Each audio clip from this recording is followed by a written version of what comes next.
শুভ দীপাবলি, সবাইকে শুভ দীপাবলির তৃতীয় শুভেচ্ছা। দিনটা ছিল কালী পুজোর দিন। তো আমরা সন্ধ্যা না হতে হতেই আমাদের ঠাকুর আনতে চলে গেছি, যেখানে ঠাকুর তৈরি করা হয়। কি ভাবছো কুমোরটুলিতে চলে গেছি? না গো বাবা না, কুমোরটুলিতে না, আমার বাড়ি থেকে 1.5 কিমি দূরে একটা দাদা ঠাকুর তৈরি করে, সেখানে আমাদের ঠাকুরটা অর্ডার ছিল। সেখানেই চলে গেছি ঠাকুরটা নিতে। গিয়ে দেখি মা কালীতে এখনো সাজুগুজুই করেনি, সবে নাকের পড়লো। ভোলা বাবা তো এখনো রেডিই হয়নি, তাকে এই সবে চুল পরানো হচ্ছে। ভোলা বাবা এই কালার আর সাদা কালারের চুল পরে কেন বলো তো?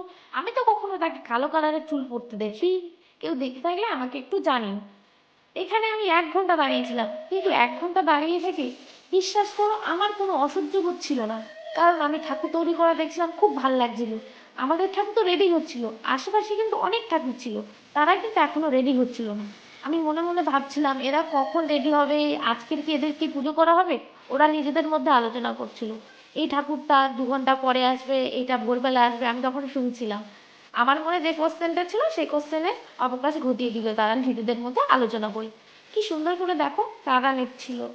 আমি ভাবছিলাম এইসব কাজ যদি আমাকে করতে দেয় কেউ কোনোদিন, তো পারবোই না। সত্যি কথা। দেখো কি সুন্দর করে কাদা নিচ্ছিল। তারপর এখানে একটা ঠাকুরকে কালার করছিল। এই কালারগুলো করার পরে কিন্তু শুকানো হবে, তারপরে কিন্তু সাজুগুজু করা হবে। এই ঠাকুরটার কালারটা শুকালে সাজুগুজু করবে। আর এই ভাইটার কথা তো বলতেই হবে, কি সুন্দরভাবে সে চোখ মুখ নাক আঁকেছে দেখো। আমি দেখে অবাক, সে কিন্তু ক্লাস 6-এ পড়ে। আমি তো মুগ্ধ হয়ে দেখছিলাম, ঠাকুরটাও দেখছিলাম আর তার হাতের কাজও দেখছিলাম। আর এই ঠাকুরটা দেখো সব থেকে ছোট, এ এখনো রেডি হয়নি, কাদায় নেপা হয়নি। আর এই ছোট ছোট শিয়ালগুলো দেখো কত সুন্দর লাগছে। এই হলুদ কালার শিয়াল কি বাস্তবে আছে? কেউ জানিয়ে তো আমাকে। পরের ভিডিওতে পুজোতে কি করছে